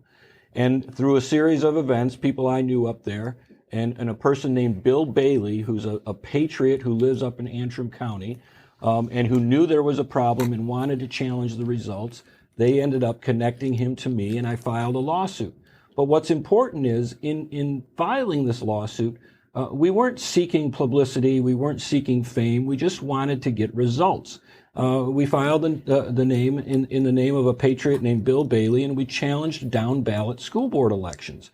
That's what he was most interested in learning about school board elections. Of course, he was obviously also interested in other aspects of the election, what happened in the presidential election, and how did things flip. But primarily, the case centered on local politics. And if you look at certain townships, like Chestonia Township, Joe Biden got 197 votes on November 3rd. Right. In reality, he only got 93. How do you know that he only got 93? Because there's since been a hand recount. Hand recount. So when did they do that? They did a hand recount on November 21st and then again on December 17th. Right. On December 17th, actually, they told us they were going to do a full audit of the county. The Secretary of State did. But in reality, they only did a hand recount again. Okay. So on the recounts, we had 197, and then over here, Donald Trump had 3. So then the real numbers were 93 and 197. Is that correct? That's correct. So you can see Joe Biden on election night got 197. He got Donald Trump's 197 votes. So we know that was a. This is 100% fact here. 100% factual. Now what we're showing here, you guys, so everyone knows, these are all precincts. I don't know if you can see this here. These are all precincts. So let's just do this precinct. 392. This is done through the machines. And Donald Trump got 8. What? So here is a 392 to 8, but the real number was 198 to 392. And if you see here, Elk Township, Joe Biden got 392 on the election. In reality, those are Donald Trump's votes. Those were the 392. Right. They were just flipped. In order for that to be off, and you do the conclusion, which I would right now, 100%, how could that be off? There would be something wrong with what? The machine. The machines. And what we're showing here right now, what you're going to see, all this, what we've been talking about, this massive machine election fraud that went on, where countries hacked into our election, and nationwide, this is one little county in northern Michigan. And these machines would do it right down to the precinct. Okay?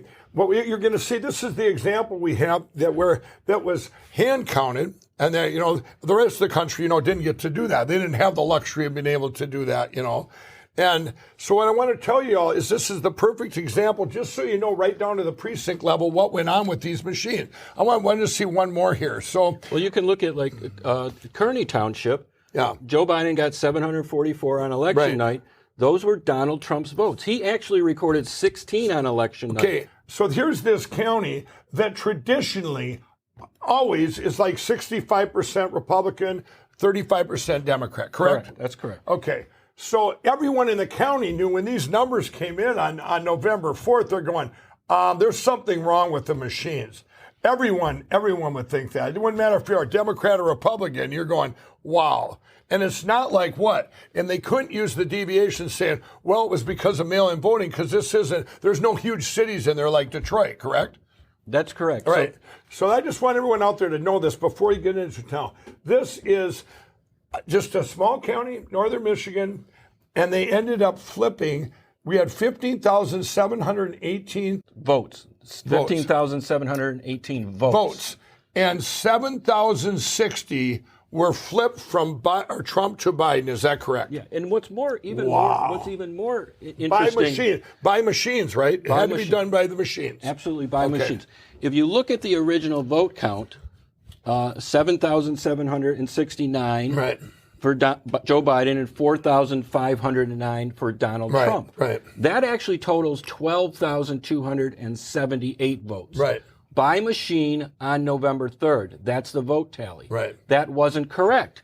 Because if you look at the hand recount, it was actually 59-59 for Joe Biden and 97-59 for Donald Trump, which gets us to 15,718. Gotcha.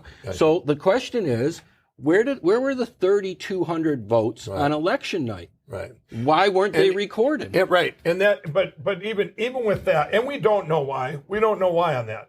I'm here to show everyone out the facts and evidence that I've seen 100%. Here's 100%. This little county in northern Michigan, look at what the difference was. It was a net of 5,250 votes. Is that correct? That's a net for Donald Trump. That's a net for Donald Trump.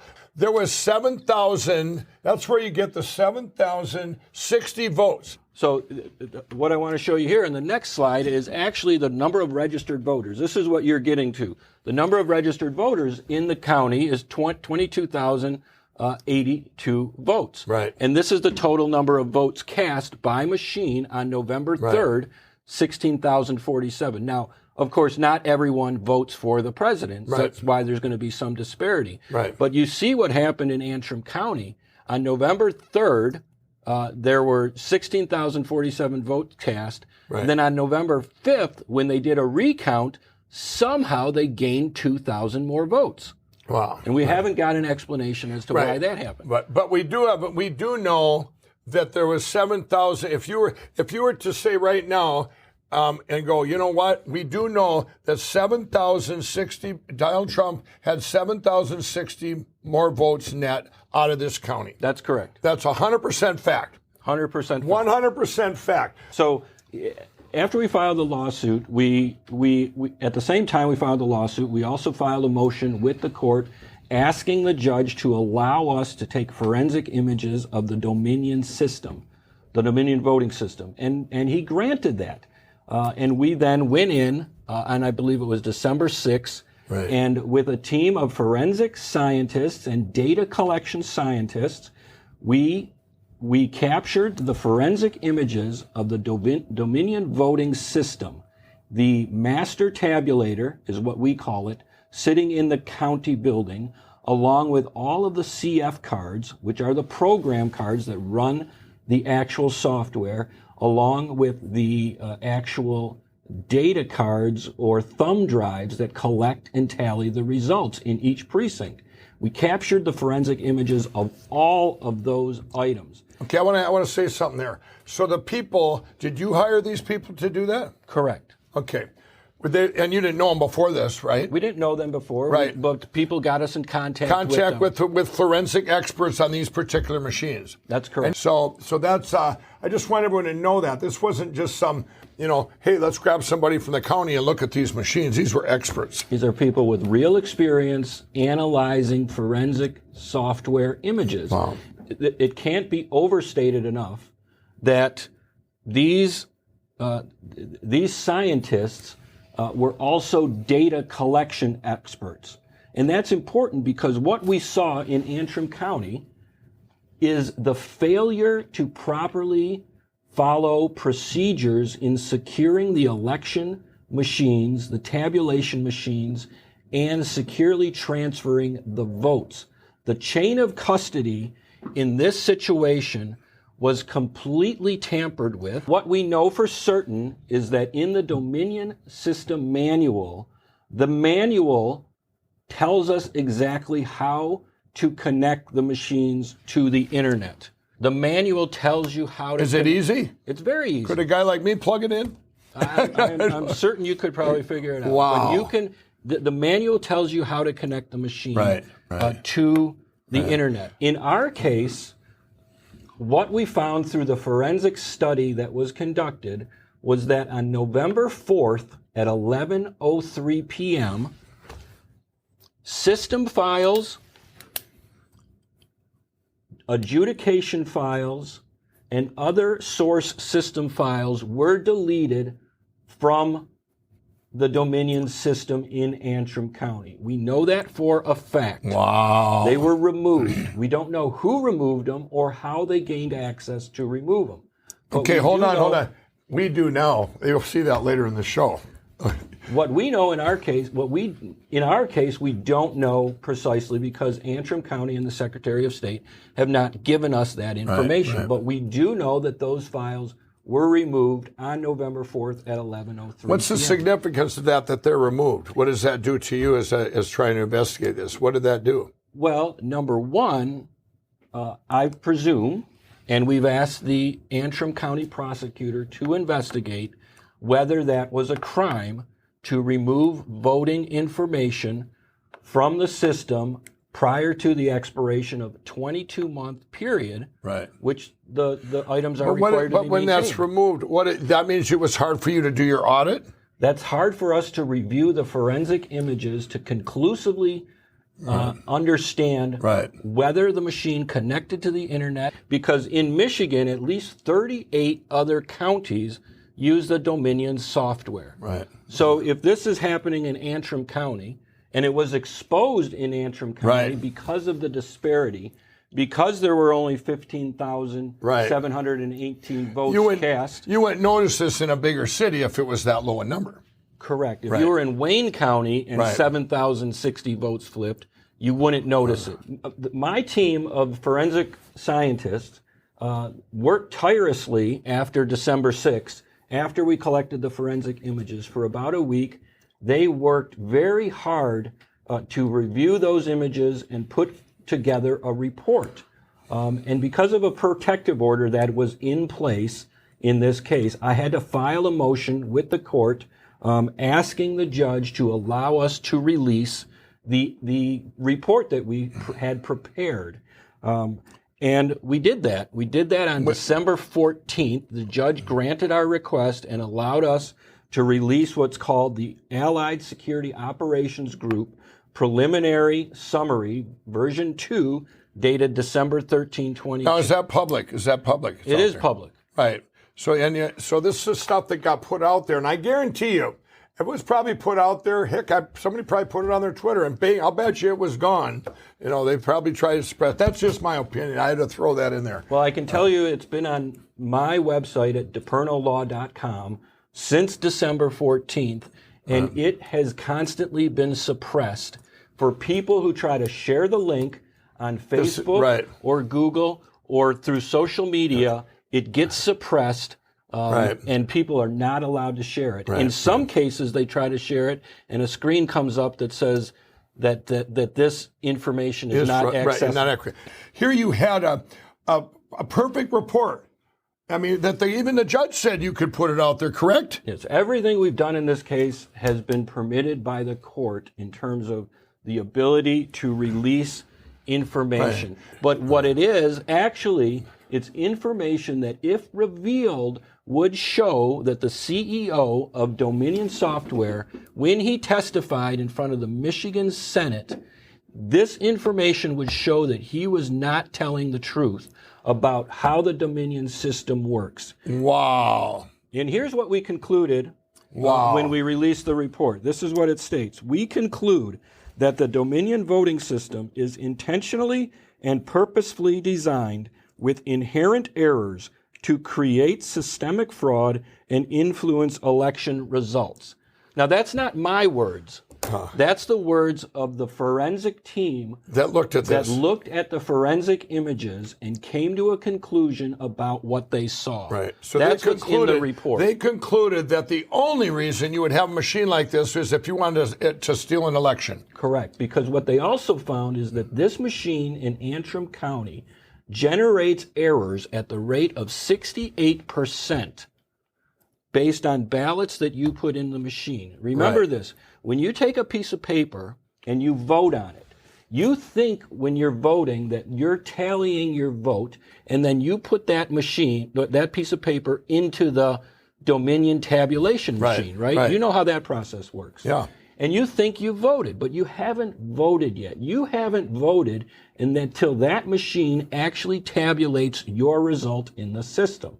When you put the paper in the tabulator, the tabulator takes that paper, converts it to data, and data can be manipulated. In the case of the way the Dominion system works, as I understand it, based on information given to me by my forensic team, when you insert that paper ballot into the Right. machine. Right. And when an error is tabulated, Right. and remember, this machine tabulates them at 68% error rate. Right. Wow. Those ballots, those error ballots, go to what's called adjudication. Right. Adjudication is a process where someone else, other than the voter, is able to look at that ballot on a screen and determine the voter's intent and vote that ballot for the voter. Right. And with adjudication, in the way the Dominion system works, you can accumulate over the night a number of ballots. Yeah. But what I can tell you, what's interesting is the 2020 system log files are missing, but they are present for 2018 and 2016. This happened at 11:03 p.m. on November 4th. What happened on November 4th, the day after the election, is at least in Michigan, this story broke across the state. Right. That Antrim County had flipped in this manner. Okay, so it was such a deviation. Everybody here, that's why we all heard about Antrim County.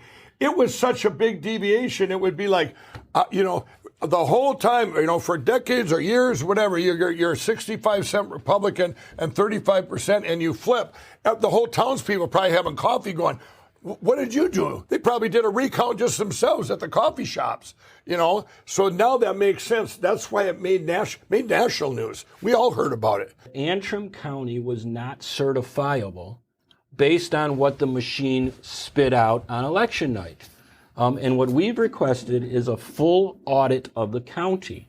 Well, we want all of the machines tested. We'd like to see all the machines tested across the state. Right. We'd like to see audits across the state of Michigan. Right. This is from the actual Dominion manual.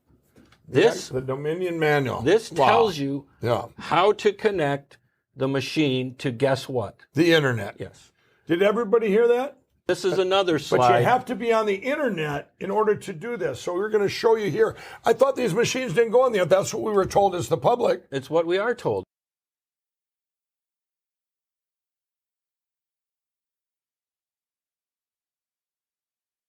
If it's configured to print automatically, it'll print anywhere from 1 to 5, 10 copies, however many are needed in the jurisdiction. As well, this device can transmit directly.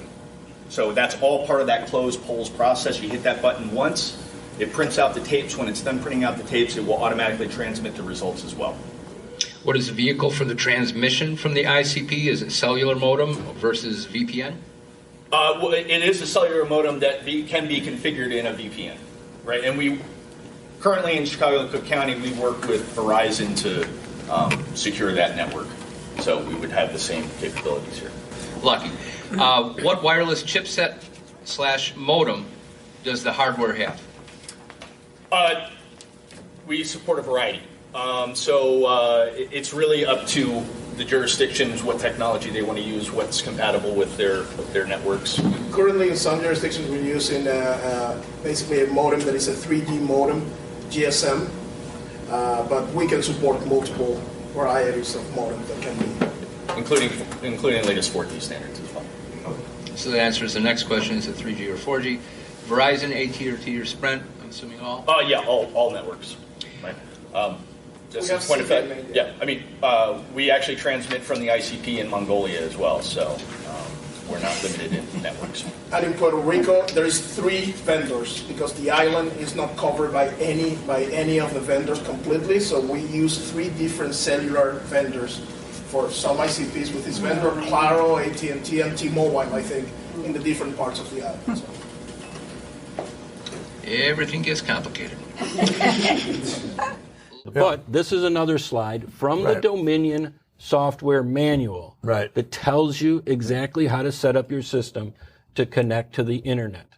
Those are important slides to see. Again, another slide from Dominion Voting ImageCast Central, which tells you, as you can see in the bottom corner here, it says box number 1, ensure that the workstation is connected to the network switch with an Ethernet cable. Wow. What does an Ethernet cable get you? to the internet. To the internet. This is all information that we've been able to look at from the actual manual. So what do we got here? That looks like it was manipulated. Well, what? These spikes, these blue spikes throughout this show you where Joe Biden got what we call injections of votes at very specific times. Right.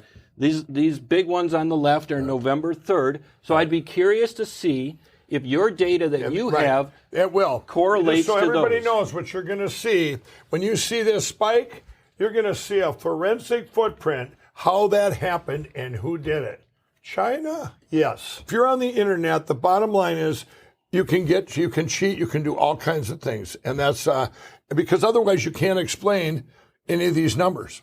Right? That's correct. That's correct. The machine results don't match up with the to the real balance. tabulation. And once again, the purpose of this whole show obviously is to show everyone in the world that these machines, that this was the biggest fraud and the biggest crime, I believe, against humanity. And this is a crime against humanity. If we wouldn't be all talking about this now, and this is all the truth is going to be revealed.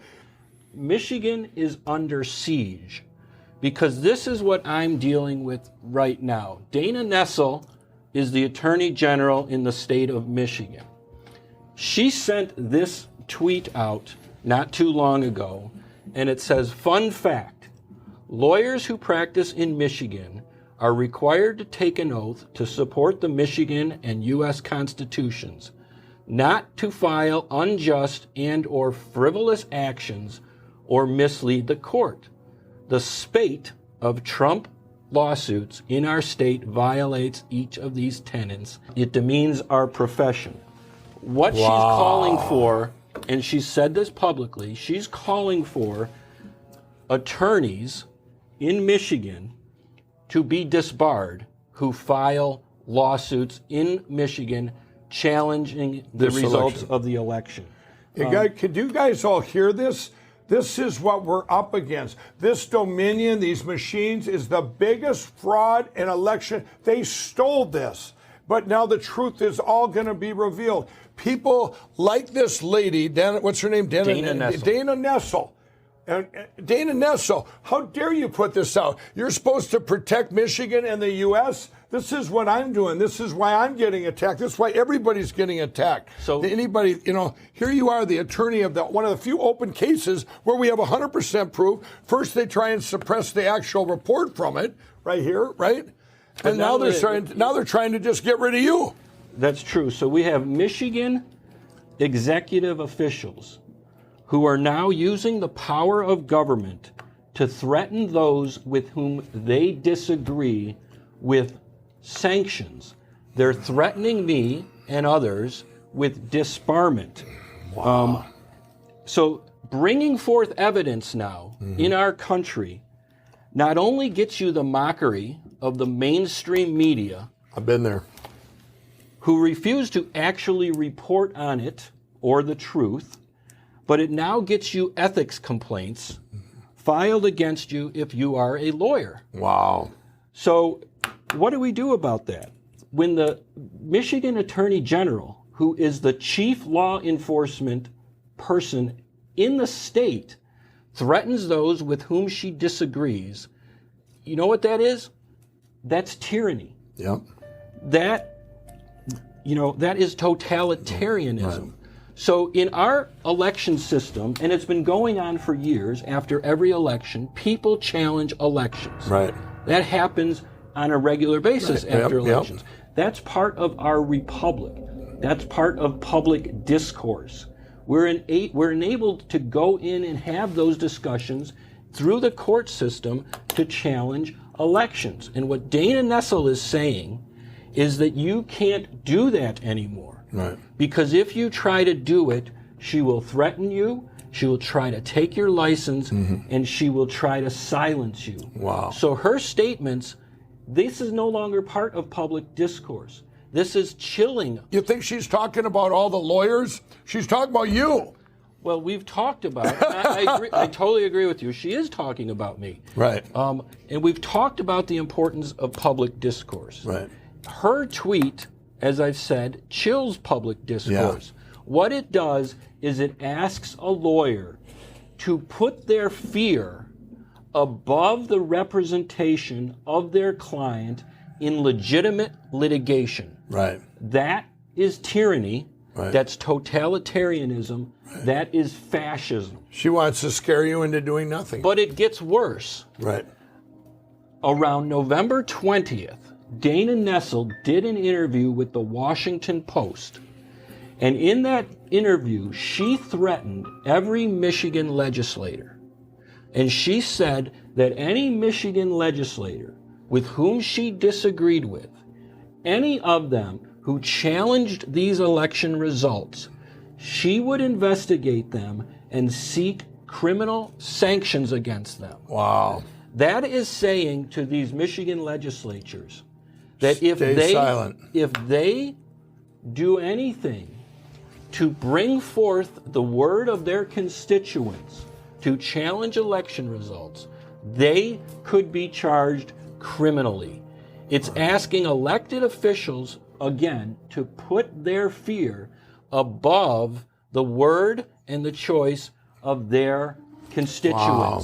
And you ask yourself, why did so many elected officials in Michigan refuse to look at the evidence that was presented to them? They did it out of fear. Or time and time again say that they haven't seen any evidence of voter fraud or vote interference. Right. And you combine that with what we've now learned about the interview Dana Nessel gave on November 21st, telling elected officials they'd be charged criminally. Right. And I say this right now, everything that Dana Nessel has done in terms of threatening me and threatening state legislatures violates the Michigan rules of professional conduct, and she should resign immediately. It demonstrates that she's not fit for office. Well, there's many like her. We know that. This is going to reveal all the evil in our country, all the criminals in the country, all the ones that tried to suppress this. And that's just from social media like Jack Dorsey, like Mark Zuckerberg. Well, everyone, this is the moment you've all been waiting for. What you're going to see now is 100% proof that we had upon our country the biggest cyber attack in history. And I'm going to bring on Mary Fanning to explain how it all happened and show you the 100% proof. Mary, thanks for coming on. Thanks, Mike. Today we've been watching cybersecurity experts, and they've explained some of the things that happened in the election, some of the election fraud. But what we're seeing here is, if you look at this chart, is that there were cybersecurity experts who began collecting information on November 1st. And so this was before, during, and after the election, that they were collecting documentation. In fact, they collected terabytes of information that document the election fraud, the foreign intrusion into our election.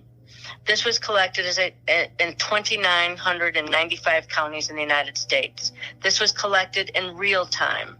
All right, so if you go to the chart, what you will see is the documentation of foreign interference in the election. The first column, if you look at the chart, that shows that on 11/5/2020 at 7:43 and 38 seconds, we had a foreign intrusion, and it shows the IP address, the Internet Protocol address. That is the number of that protocol address of the hacker that entered into our election. The second column is the owner or source of that IP address. That shows that ChinaNet in Beijing province entered the election. It shows an ID. That is the unique address of a computer. That shows the exact computer using that IP source that entered into our election. The next is the target. That's the IP target. That's the Internet Protocol address of the target. All right? Then the next is the target state. In this case, it shows that it's Michigan. Where in Michigan? That's the next column. It shows that it's in Emmett County, Michigan.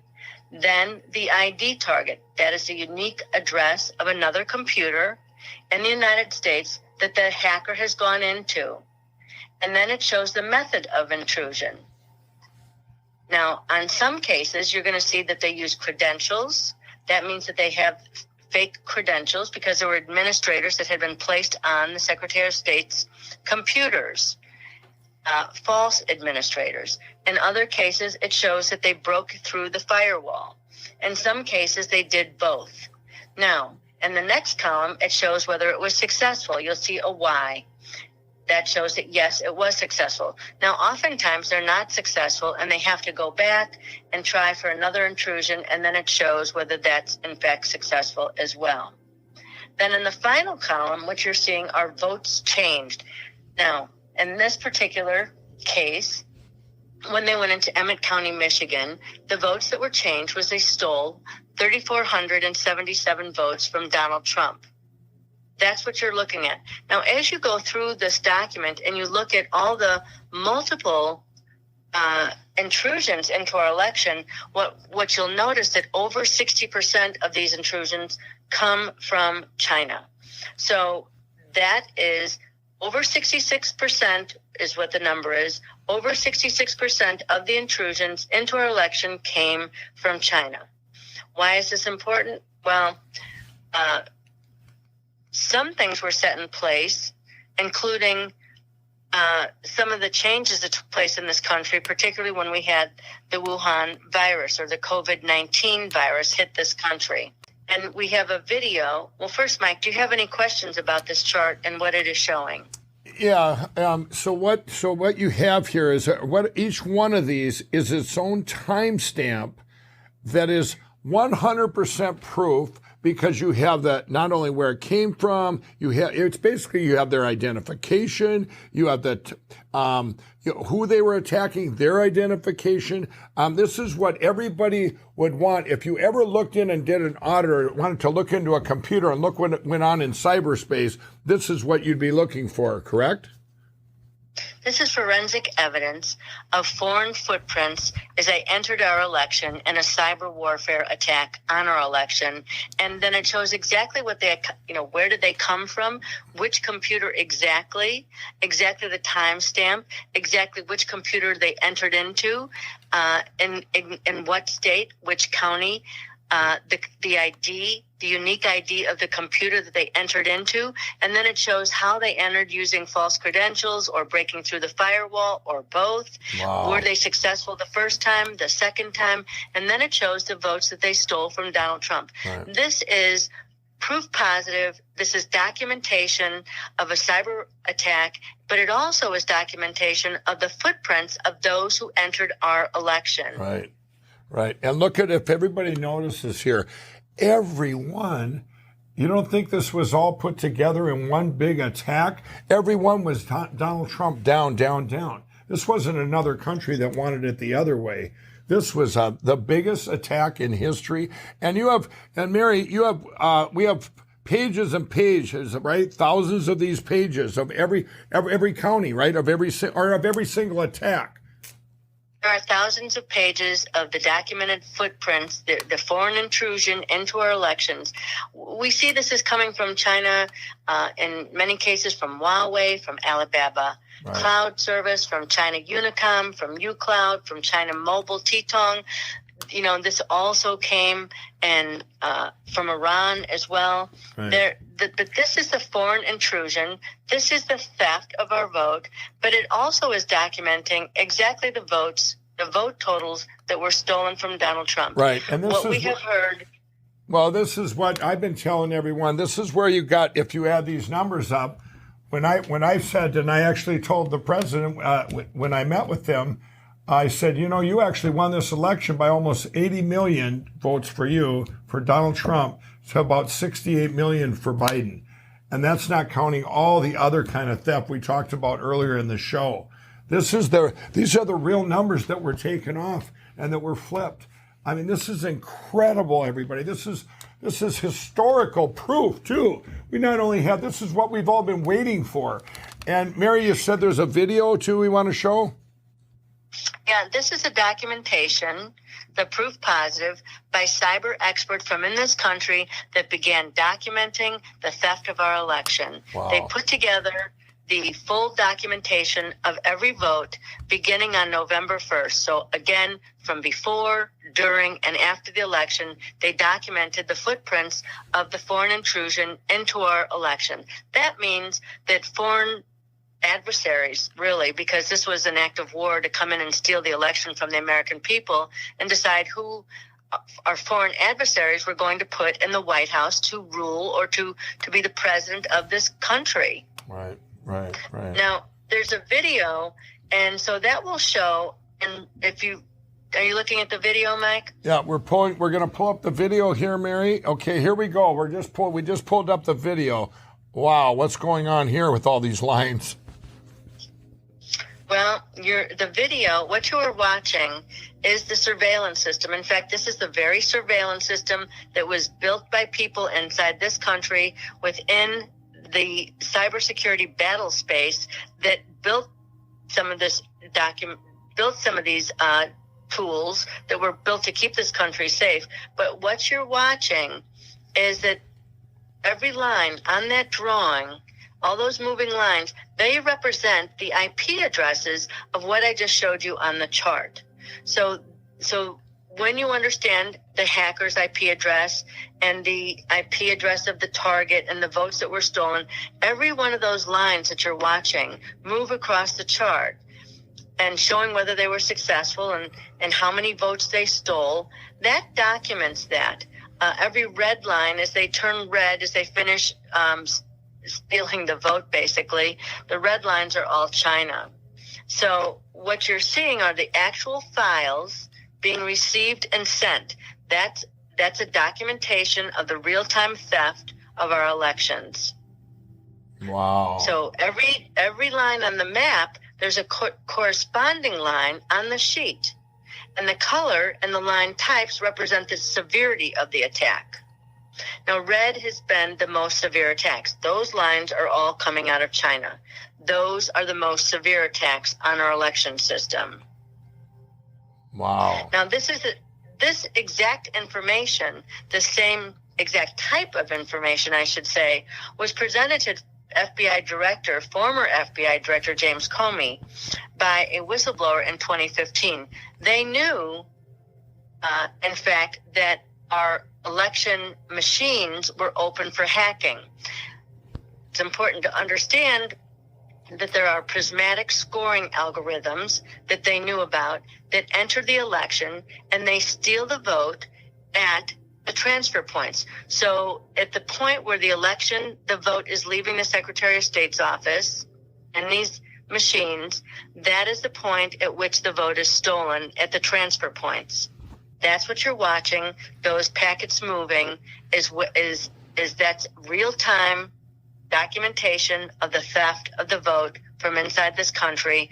And then the numbers, the last column, those document exactly the numbers of votes. It shows, in some of the cases, Antrim County, where the vote was stolen, and exactly the vote stolen at the exact time stamp of when they were stolen, right, and the numbers stolen at that point. So, Mary, what you're saying now is, and this is what I already know, but I'm learning a lot here as we go. What you're saying, every one of these lines, let's say we did take Antrim County, and we took that, we could pull out the timestamps for that county, and we could show the lines, the country that did it. We could show a line for every single hack or attack that we had in this election. That's right. Wow. So what you're watching is those objects moving are the actual files that are being received and sent. These are the squares here that are being sent. So everybody out there, what you're looking at, I mean, this is the proof. So if like Antrim County, that case is still open, you just go, here you go. Now you know who did it, how many votes flipped, when they did it, what time they did it, the computer it came from, the country that attacked us. I mean, this is what I have been excited about, and I only seen one. Do you know, Mary, I only seen one little line of that which showed the IP address, that, all that stuff that you're showing us. When I found out that you had it for that we had it, that all these people had this, for every single vote, every single attack. and whether it was successful or not. Look at right now, we got up on the screen. Georgia is just getting attacked. It was just getting attacked up here at that moment in time. And I suppose, they know what they're doing. They did the biggest attack right here. Look at everybody. Georgia and Michigan getting bombarded. My guess is that was probably like 3 or 4 in the morning when they really needed them votes to be flipped. Mary, this is incredible. Yes, because there is proof positive. There is documentation of all the foreign interference into our election showing exactly who stole the vote, how they stole the vote, from which computers, access to our election, to which computers they went into.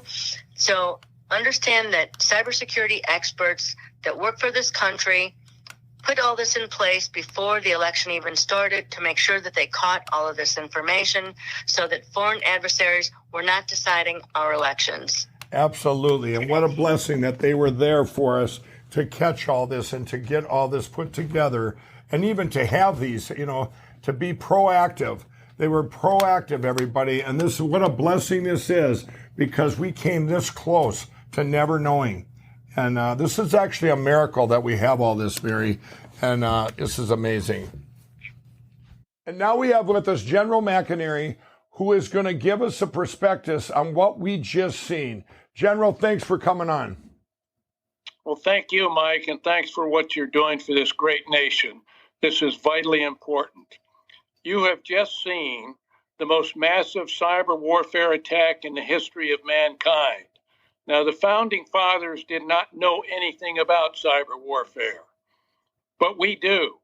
And that's the important thing. You have seen just how it was orchestrated against our election system. And I took an oath of office 60-some years ago as a plebe on the plains of West Point to support and defend the Constitution of the United States against all enemies, foreign and domestic. We now are seeing the largest domestic enemy we have in our history, and people must understand that. What happened? You spelled it out. It was driven by China, and they used a system that we have had, because only that system could modulate and coordinate the many simultaneous attacks that they used against us. Now, why this is so important is because our military, which I spent 35 years in the Air Force and ended up as the number 3 man in the Air Staff, as well as heading up Vice President Gore's reinventing government for the entire Department of Defense, those 2 jobs simultaneously, we now are faced with something our military has never seen before, nor have the American people.